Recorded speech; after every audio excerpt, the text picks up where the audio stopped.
interaction and not just hearing the presentation, but being able to ask questions and make sure they're clear on everything. So really do encourage you to ask questions. Mm-hmm. Yeah, and as you said earlier, just to repeat for those who've just come on, if people want to type in their questions, that's fine, and then one of us can answer them at some stage during the next half an hour or so. Absolutely. Is that good? Yep. Okay. Thanks for that, Adam. Well, just to say hello to everybody and thank you for your time today. My name is Richard, as Adam said, and I set the Key Wealth report up way back in 1998 now, so we're going back 17 years. We've been around a while.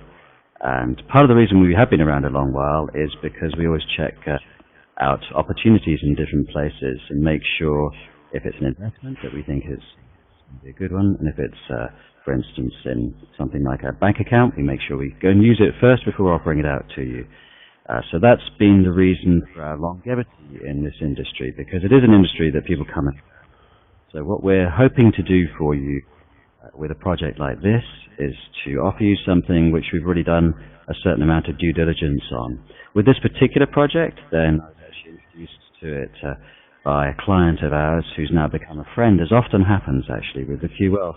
Often we start working with someone, and because we do that, we get to know them, get to meet them, and spend time with them, we hang out, and then they come back to us with a new project, which we look at. This is one of those. But today I'm actually introducing you to Peter Scott and to Mauricio Valdez, who are the people responsible for running this particular investment. And there are plenty of reasons why I like it. I'll let them explain both the details and then tell you how you can get involved. But just so that you know, what we do Wealth is with our investments and with the Platinum Club, which I run, is we really like to take things that have a positive impact, either on environment or on, I've got a message here saying the sound's getting loud and faint. Is that true for a lot of you? Yes, Richard. Yes, that is the case.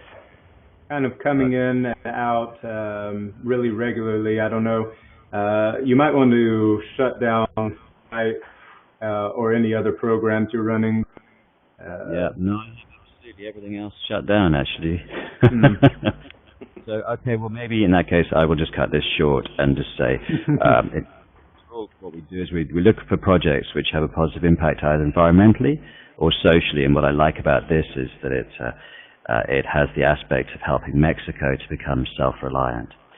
So I will hand over more quickly than expected in that case. Adam, you can always jump in and give more of an intro if you want to. But Peter and Mauricio, perhaps at this stage, and just tell people about the project, give them the details and why you're involved. Well, yes, thank you. Let's talk about this unique opportunity, starting with explaining where we are, because many people are not aware of this area. So we are in the Yucatan Peninsula, it's the Maya region. Campeche is one of the 3 states that make up this peninsula. And it's a very environmental friendly state. We have over 42% of our territory as a natural protected area. And we have a lot of resources that allow us to pursue this kind of projects with confidence that are sustainable projects. It's a small populated area. Well, not that small. We have 58,000 square kilometers and 523 kilometers of coastline. So in the last few years, since 1985, I have been here involved in the state with different investments ranging from fisheries, aquaculture, agriculture, tourism, infrastructure, and everything you may think of that can be done in a state like this that is an open area for every kind of investments. We have in the state 2 international airports. We have another international airport nearby Mérida, and of course Cancun that also has an international airport. So it's not hard to get into the area. It's well communicated. Roads are also in very good shape. We have a highway that goes from Mérida to Campeche. We're talking about a 100-mile highway, quite new, recently was inaugurated, so it's well communicated. So it's easy to come in and make investments in the area. And this is the most secure area, lowest crime rate in the country. So it's a good place to live. It's quite tranquil. It's good to be here. There's no pollution. That's another advantage for someone like me coming from Mexico City. So adding the growth potential of the region, we start projects, and now you have this simple investment and two diversified ways to make money. So you have this opportunity on beachfront lots in Campeche, and you also have the possibility of investing in rice. Let's say that talking about rice, Mexico consumes a lot, and most of it is imported. So the market is guaranteed. We have over 1.3 million of rice tons being consumed in the country, and only over 100,000 tons are being produced nowadays.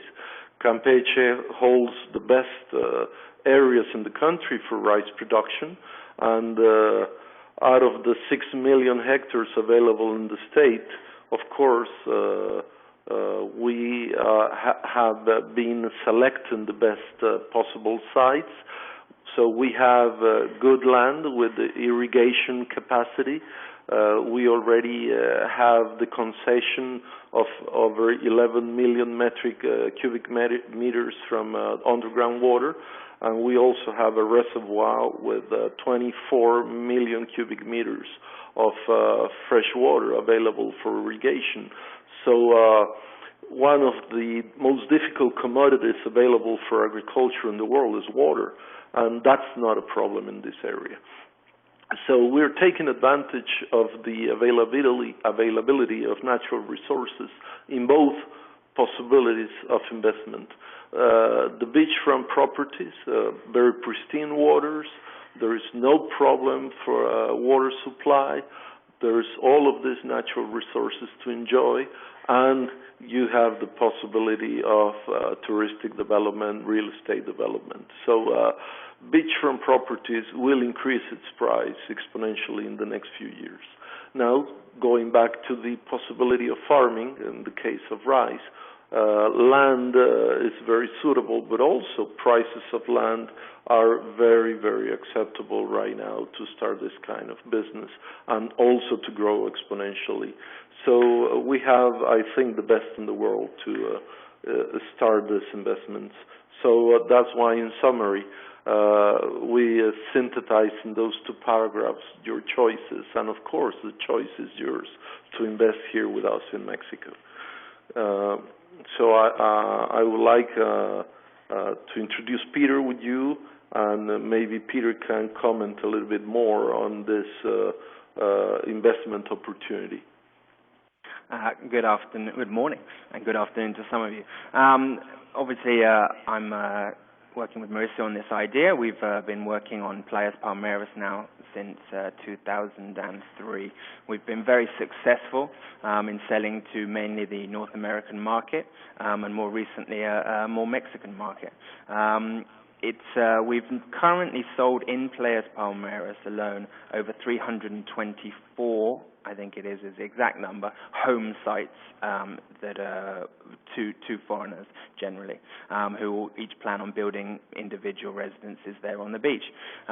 We've now got a second phase area which these lots are located that we're now looking at doing, again, single lots for private residences, but we're also looking at some of the larger areas now and looking at doing sort of more boutique hotels, low rise. Everything generally in the area has to be of a low density due to the nature reserves and the rules set by the environmental agencies here, which is no bad thing. We don't want to have another Cancun on our hands.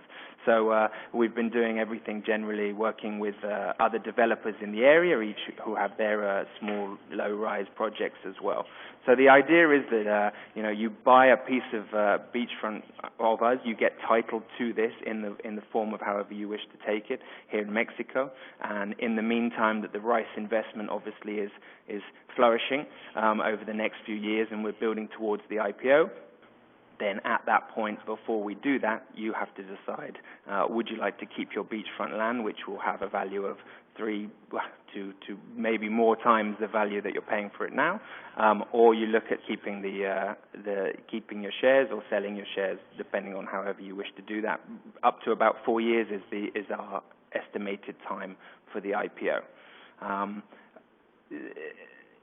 The beachfront lots currently, I mean, the price, we are currently waiting for mains electricity to come in. So the fact that we've sold so many without having any infrastructure at the moment says a lot for the beachfront. It's definitely desirable, it's very beautiful, and the area is a cultural area regarding that. It attracts a lot. It attracts a different type of person to your average holiday maker. They're more cultural that come here. So the time regarding the investment is around, I think we're saying 4 years for the IPO, but if I remember correctly in the agreement, we're saying 6 years, depending on what happens in that next 6 years. But the idea of the company is looking at 4 years. Mauricio? Anything to add on that? Well, I just want to underline that the PE is quite conservative, given that the Mexican stock exchange is really over 22 now, and it's increasing. So it's a very conservative estimation. And based on the possible yields and the yields I've been getting today with this Italian consortium in Campeche that is being advised by our own technical team, we're now able to forecast over 2 crops, or at least 2 crops per year of rice, and no less than 6 to 8 tons per crop. So that this will give to this company Azteca an outstanding numbers on its results, and of course financially will be a very strong company. So that might speed up the time to get into the Mexican stock exchange, and this possibility of 4 years is quite certain. I'm just seeing a question, Mauricio, regarding beachfront ownership. Let's just address that quickly. Yes, that is correct. Foreigners at this present moment cannot own beachfront. That is actually in the Congress at the moment being reviewed. We personally, and the view of many here, is that will change within the next 4 to 5 years, and foreign ownership will be possible. But currently, you either have to have a bank trust, which is 50 years plus 50 years, and there's an annual fee of around $500, and the bank holds it, or you can have a former Mexican corporation, which has to have 2 partners, and that can hold as much beachfront land as you wish. Well, and I'll just add that the spirit of the law that made this possibility of ownership of beachfront comes from over 100 years ago. It was a prohibition to own property by foreigners on the borders, on the beachfront. So the spirit of the law doesn't apply anymore. That's why the Congress is actively analyzing the proposal already put into the commissions in Congress to change this law. So as Peter explained, there is a mechanism to hold ownership and possession, and is working all over the country. You can see all these developments all over the beachfront properties in any state, in every state, and there is no risk involved. And certainly once Congress approves the laws that have been limiting full ownership, this will become a reality that foreigners will own direct title on properties. And just to clarify, the Mexican corporation doesn't have to have Mexican partners. It can be two or more partners, foreigners. It doesn't matter. The cost of a Mexican corporation is generally around $3,000 to $5,000, and obviously you've got the issues regarding land taxes and such when you transfer title into that corporation. Well. Okay, if there is no other question, can we go to the next slide, which is the rice farm investment background. You are already acquainted with this information. I don't know if you have any additional questions on the subject. As we already explained, this rice farm investment is going forward. As you can see on the images on your right side, these are actually the land owned by Azteca. As you can see, it's prime land, level, flat, with an infrastructure for drainage and irrigation. As I explained, the availability of water. The land is already being prepared. We're already working on the fields. And this 2014 and next year, 2015 production, we expect it to be in place. So that's an interesting image for you to understand where are we standing right now on the rice farm project. So yeah, the company currently owns 2,180 hectares of rice farm land, including the land. And there's partners that we're taking on are putting in land and assets also, including machinery to the company. So we hope by the end of the next couple of weeks to have around assets in around the value of around $4 million going forward to looking for the financing with other Mexican banks and financial institutions. Well, and it's interesting to know that the investors' interest in Azteca rice projects and coming in are coming from the U.S. or from the most traditional rice-producing states. That shows you how well planned this rice project is, and it makes sense to rice producers in Arkansas and other places in the States. So you can see clearly, and I'm going to change slides because there is a question there on whether the slides are being shown. I don't know if you solved this problem. Well, I'm going to refresh the page. Oh, if she wants to or he wants to refresh the page, maybe that's a problem. Yeah, I can see them fine. Oh, okay, perfect. So can I go to the next one? This is the beachfront lot investment. As you can see, one of the house being shown is actually in the place. No, so yes, that's our beach. That is Players Farm. That's one of your houses. Yes. Yes.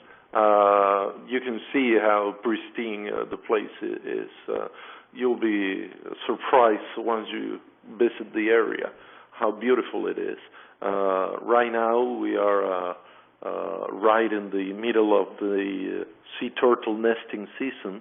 We have an important population of hawkbill turtles that nest in this beach, and is recuperating, is gaining because of the conservation plans.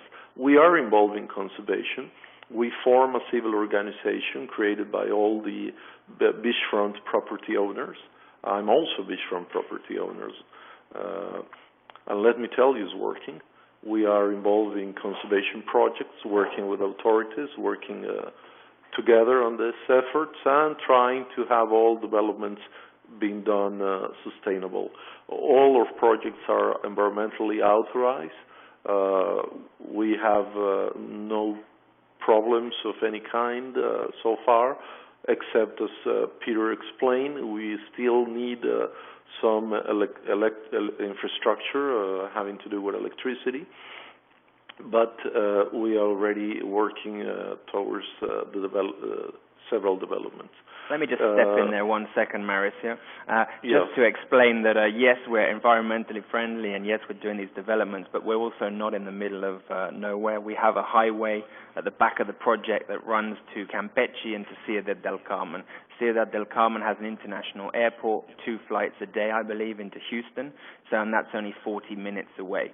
So, and in Carmen, there's, I mean, every, modern supermarket or mall or restaurant that you would need, and at the same time we're far enough away from to be hassled by all those.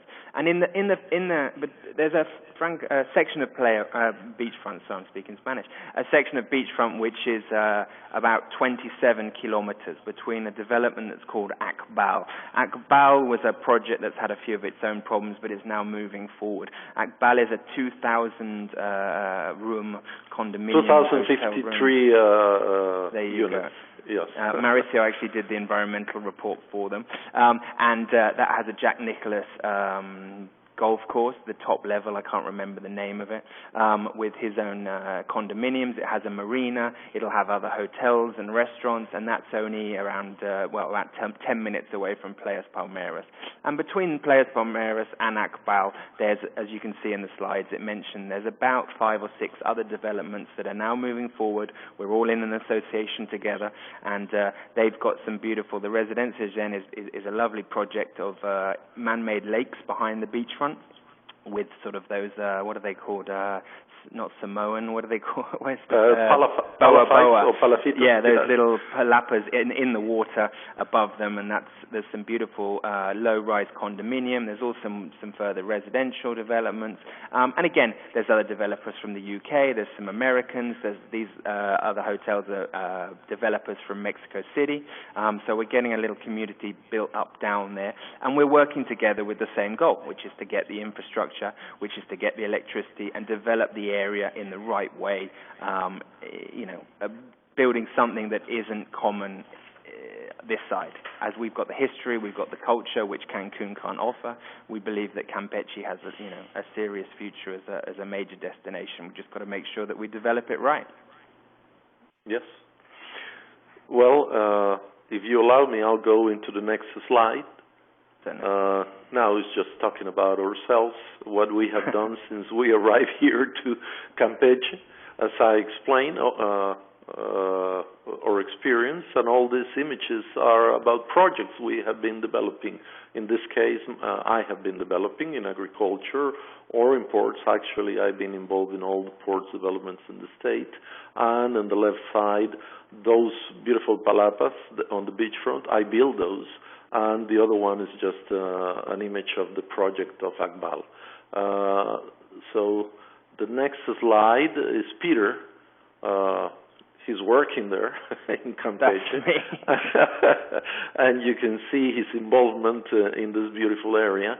You have some images. You can check in the internet, of course, what Campeche city is.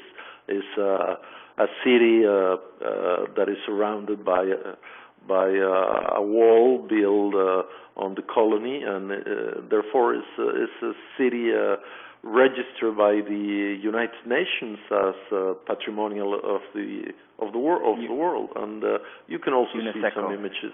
Oh, UNESCO, exactly. You can see some pictures there on the sea turtles, how they are being taken care of. And actually, those pictures on the beachfront are from Playas Palmeras site. So you can see how beautiful it is, and the color of the sea. It's also let's just very explain attractive. a little bit about what we both see in Campeche and what we're trying to get across to you. We've got a number of projects on the go, and what we've decided to focus on, obviously, is the beachfront and the rice. But Campeche truly is a land of the opportunity. There's many opportunities here that we are working on slowly, but this is the project that's taking our focus at the moment. This is the one we see the most viable and potentially the largest. I've married a local. I've got my daughter daughter here, so we truly see this, and Mauricio has his children and his future here. So we want to explain that this is, really is a possibility for Campeche. And we've spent the last, I've spent the last 10 years, and Mauricio longer than that, getting to know the right people, the governor of the state, all of the relevant government people, playing poker with them, going out having a few drinks with them, how we need to, get to know these people, and when we need them, we can call them for a meeting and get things done. Subsidiaries are all available for all the project, in all the figures for the rice. We've never taken into account any of those figures because you can't guarantee them, but the amounts are substantial should we get them and make the project even more attractive to the investors. But we haven't taken into any account anything extra. I see a question regarding how large would this be regarding other rice farms in Mexico. Mauricio, yes, at this point with the land we already own, it will be comparable to the largest farms in Mexico. But the projection with the land we're negotiating for increasing the arable surface, it will be the largest farm in Mexico. That gives the opportunity to vertically be growing, because the plan, of course, is to put the rice on the shelves. So at this point we are farming, but in the short term we'll also be milling and bagging, not only for wholesale but also for retail. That's why we think that within 4 years it will be very possible for us to be on the Mexican Stock Exchange with a company already well known with its own brand, and up to this point we are given the first steps, very solid ones, and as you saw the pictures, we have a beautiful site already in progress. So if you allow me, I go to the next slide, just going back to the rice to explain why we're being so successful in managing, because we have the best technical personnel you may think of. You can see the pictures of Joe Otis Reynolds. He is one of the founders of the group, and he has been in rice all his life. Rice is the only language he talks, and he has been involved since we did the selection of the land, since the first prospections. It took quite a while. We spent several years doing all the proper studies, analyzing the soil, doing all the proper studies required from hydraulics, from geohydrological studies, and of course when we submitted all of applications to the government to get permits, all of those permits were granted based on the studies, and all the information that was given was very solid. So we know what we're doing, as you can see from the pictures, and we are well aware of the business. With a team that we have structured like Joe Otis, and the people assisting him, like Mr. Grant, that is his assistant, that also comes from the States, also from a family that is well acquainted with this activity, and the advantage that he's fluent in Spanish. We are really confirming a very solid team. So you can see the up-to-date of Azteca's activities. We already, as I was explaining early, we have all this water available. We are preparing right now 300 hectares of seasonal rice for seed production. This gives us the advantage of owning our own rice for seeding. And as is explained here, we already have all our permits. We are already working for credit lines, and as you can see, we already are investing an important amount on 2014 program activities, and some additional money to secure more land for the expansion. So if Peter doesn't have any additional comments on this, no, not at the moment. Well, I'll turn to the last slide. We just want to have available for you all the documents that you may find relevant. All are available to you, and any question that you may have will be answered promptly. And of course, we're also here putting what availability of beachfront slots we have, and the information to contact Peter, so he'll reply to you as soon as you contact him. So thank you very much for your patience. Has been a pleasure. I hope you could understand my terrible pronunciation, and I'm happy to be guiding you in everything you need. I'm here to assist you. Thank you very much. I just want to give another go over the exit strategies and the whole scheme, so there's no confusion. I'm sure you've all read up and understand prior to this meeting. Just to be clear, you are purchasing beachfront land at a very reasonable price, okay? And that beachfront land, you will take title into either a bank trust or a Mexican corporation, whichever you decide to do. This is done by many, many millions of Americans and foreigners on a yearly basis, and very common here in Mexico. Now, that beachfront land over the next few years, once infrastructure gets put in place, is going to double, triple, or more in value. That we can be certain of. Now, we're giving that as that's the deal. Now, the bonus to this deal, which you can decide which is a signed pre-agreed agreement, is that you then get an option when we decide to go for the listing for Azteca rice. Now, we're programming 4 years. We're saying in the agreement up to 6 years. Now, that you will then decide on that day, okay, do I take 2% of Azteca, which is 2%, in that, and you give back the beachfront land, or you decide, no, I'll keep the beachfront land, and you already have title to that, so there's nothing more to do there. We just want to make sure that this is, that you understand the opportunities that are here. Obviously, the 2% in the company of Azteca, that should, skyrocket. So, as mentioned, the average PE at the stock exchange is 22. I believe the prices that we're given on the listing we've only been saying around 10, so as not to make it look too unbelievable. But trust us when we say that our research and all our feelings say that it will be. So I hope you understand that, and please feel free to write any questions that you might have. Yeah, hey Peter, it's Adam jumping back in here. That sounds great. I really do encourage everyone to ask their questions. This is the part that we've, I guess, gotten the most questions about. Some people, I guess, upon initial inspection, it seems a little complicated, but I don't think that it's necessarily so complicated so much as that there just aren't many deals structured this way. So you sort of have to look at it before it really clicks. So hopefully it is clicking with everyone. Again, please ask if it isn't quite. Peter, I did have a question here. David asked, can you keep the land and pay cash to execute the shares option? Yeah, we could write that into the contract. I don't see that as any problem at all.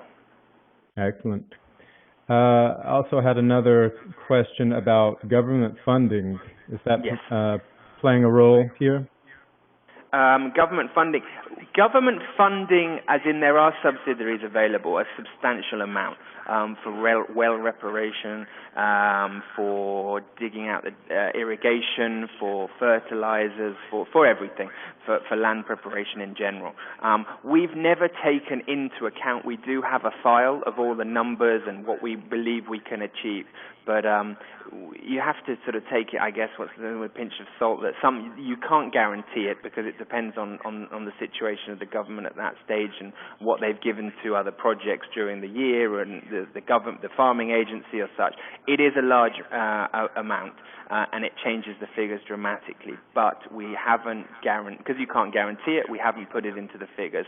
That will be a huge bonus to all the investors involved. Mauricio, do you have anything to add on that? Well, yes, because there is a question about government actually supporting our efforts. And of course, we're getting support from the moment we're getting all the authorization, all the permits needed. But the support also comes on the offering of those grants that you mentioned. Grants for wells, grants for equipment, grants for many other things. But there is also the offer of funding, actually credit, coming from the government agencies in charge of credit. We haven't taken the credit they are offering so far because we're negotiating the best possible interest rate, the best possible conditions of those credits. Once we have those acceptable conditions to our interest, of course we might get into it. But for the meantime, we're working as it is. We have been able to kick off the project with our own means and with the support that we have been getting so far. Okay. Great. So there are other two questions. I'm going to answer one very fast, which is what was the international airport that one would fly into from Houston? You can fly straight from Houston to two airports. One in Ciudad del Carmen, which is in Campeche, that will be close to the Rice and to the Beachfront lot properties. But you can also fly to Mérida, which is 100 miles away. There's also flights from Atlanta and to Miami into Mérida, but they're not as frequent as the flights from Houston. Exactly.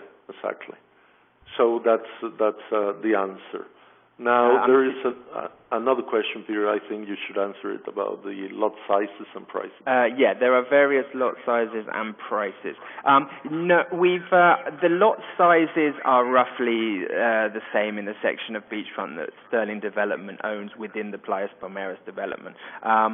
We've basically done it as in all the lots cost the same, and so the first ones that take the option maybe get an extra meter or two of beachfront for the same for the same investment.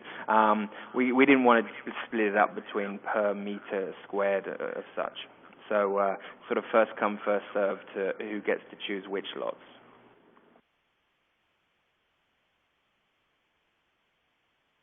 And just someone's mentioned, I think it's actually in private, which government agencies are involved in supporting the efforts. Well, we have the support of the state government, the governor, all of the secretaries here of all behind the project, and at federal level as well. We have discussed with all of the federal. We've been to Mexico City, and we've discussed with how would you describe Reforma Agraria, Mauricio? What's the well, agrarian reform. Yes. Agrarian reform. We've been with rural development in Mexico City. And Mauricio, you want to take this one? Yeah, this is an important point because when you talk about the federal government, it comes always into hand this issue about the agrarian reform, the existence of ejidos, and all of that. Well, nowadays the policy in Mexico is to use the land and try to optimize production. So there are some laws being changed, and the first one was to transform the agrarian reform. The agrarian reform as an agency doesn't exist anymore. Now it is called, has a new very long name, which is territorial development, agriculture development, and so on and so forth. So this means that the spirit of the law changed, and now what used to be ejido, or what is still an ejido, they are trying to put the ejidos in partnership with private owners and with private companies, so the ejidos will become productive. And now they are analyzing some changes in the law, which will allow the ejidos to be so that ejidos can sell, and actually ejidos are selling legally portions of the ejido. That allows you to avoid pulverization of the land and put together large pieces of land the way we're doing it. So it's good to have the support of the agencies in charge of all of this when you talk about land ownership. But it's also important to mention the other agencies. We have federal agencies like the so-called SAGARPA that has to deal with agriculture, that has all these grants available for helping agriculture. But it's not the only one. You have the National Commission of Water that is also giving grants for well drilling, for wells equipment, for pumping, for what they call water management. So we are going to take advantage, of course, of these opportunities, starting with all of these possibilities that I mentioned. But there are others, and we also have in the office an area that is looking into all of these grants, so that we'll take advantage of the grants. But we also have the state government giving support, and it's not just a moral support. The state government can back up any submission that we do in order to get these federal grants coming in. And also, when we talk about the financial or the credits coming from federal banks, development banks of Mexico, it plays a role, the support of the state government. When you have this kind of support, it's easier to get authorization from the credit committees, from the banks.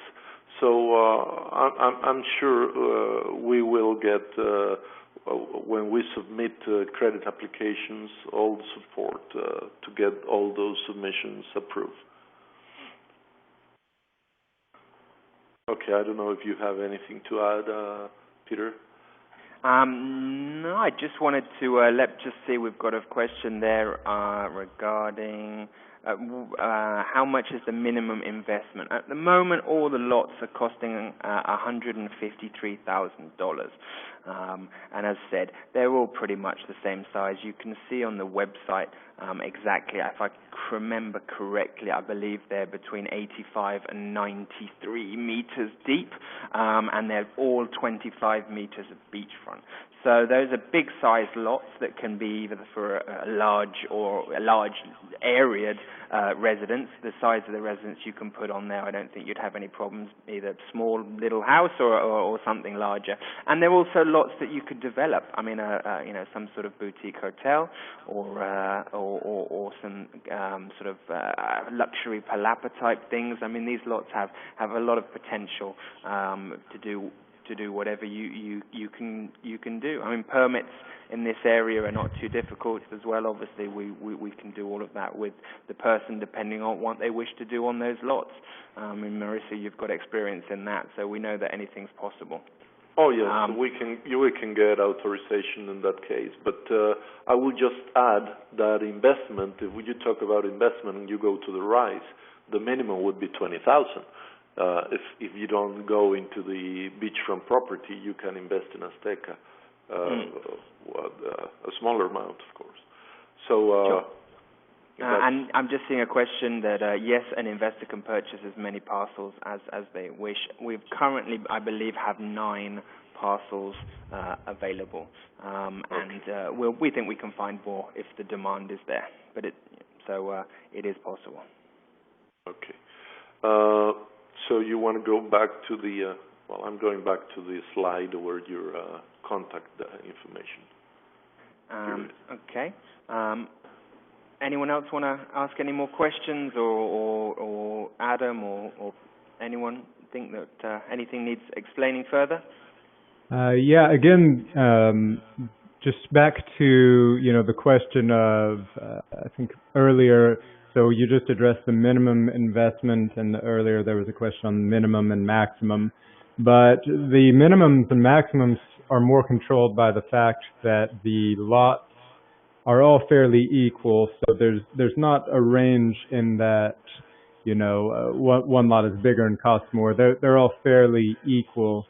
So that sort of the average cost is the minimum cost in that sense, and the maximum would be if you bought more than one parcel. Exactly. And so unless they direct in the Rice project without the guarantee of the beachfront lot, then that can be discussed on a personal basis as well, is an option. Let's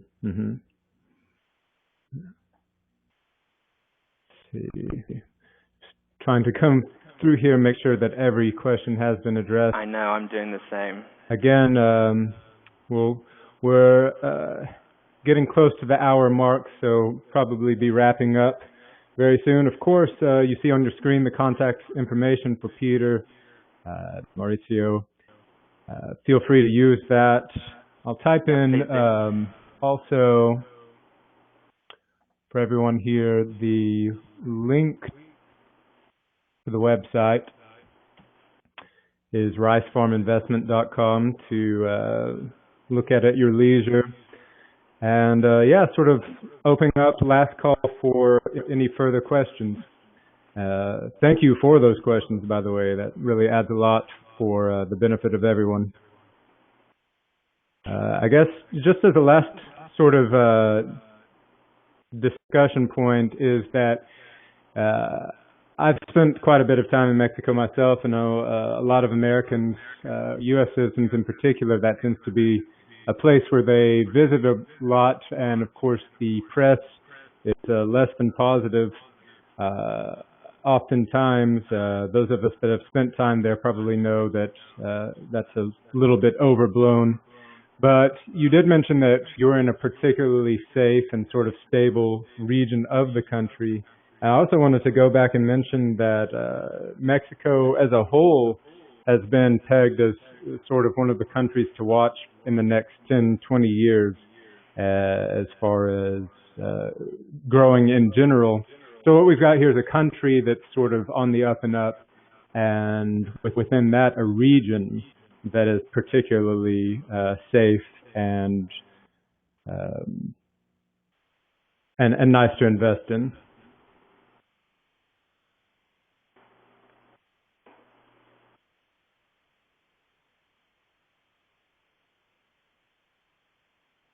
Hello? Is everyone there? Sorry, I think yes. I got cut off for a second. Okay, sorry. Yeah, for a second. Yes. I thought I stunned you with my insight into No, I Mexico. mean I agree with your comments. I don't think there's too many people on this webinar that listen to Fox News anyway. They're the ones that seem to to blow the truth out. I mean, we as we say, go on, Morrison. It's also important to mention that the investment rate or investment qualifications have improved for the country a lot on the last year. All the certifications, all the agencies qualifying investment rates in Mexico have improved its standing. Now we are A3, or depending of the agency with a different nomenclature, but it's about A3. So I think very few emerging countries have that rate today. Right.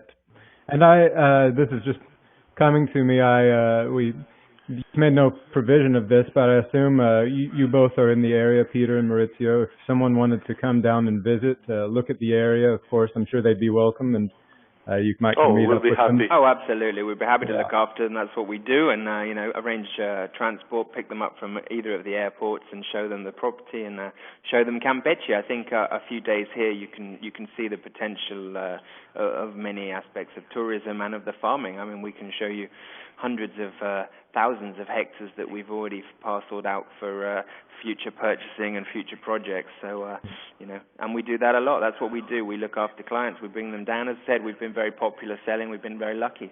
So we'd love to show off where we live, and we live here full time. So that's fantastic. Well, my thanks to both of you, Peter, Maurizio. I know I understand it better than I did before. I hope that's the case for everyone here. If anyone's got any questions, please yeah, feel free to send an email or to give us a call. Absolutely. Again, you've got the link to the website, ricefarminvestment.com, Peter Scott at playaspalmeiras.com.mx, and if there are no further questions, we'll go ahead and wrap it up. We will be making this recording available on the QWealth website for a short time, and if there's nothing further, then I'll say goodbye for both myself and for Richard Cott, whose audio sort of gave up on him, so he's here listening in the wings, but okay. Yeah, great. Some last few minute questions. When do you expect the rice investment to begin paying distributions? You mean dividends? Maybe. That must be so. Yeah, so I read it as is. Distributions. Yeah, I'll just need to be clear whether by distributions they mean dividends. Okay, yeah, because dividends. Yes, says Bernice. Yeah, if it's dividends, we are thinking the first 2 years of operations to do all reinvestment and to start thinking of dividends in year 3. Because of the business will be expanding, our plan is to go in 6,000 hectares units. By year 2, we will be talking about 12,000 hectares being managed. By year 3, 4, so it will be growing. So we cannot think in dividends on the first 2 years.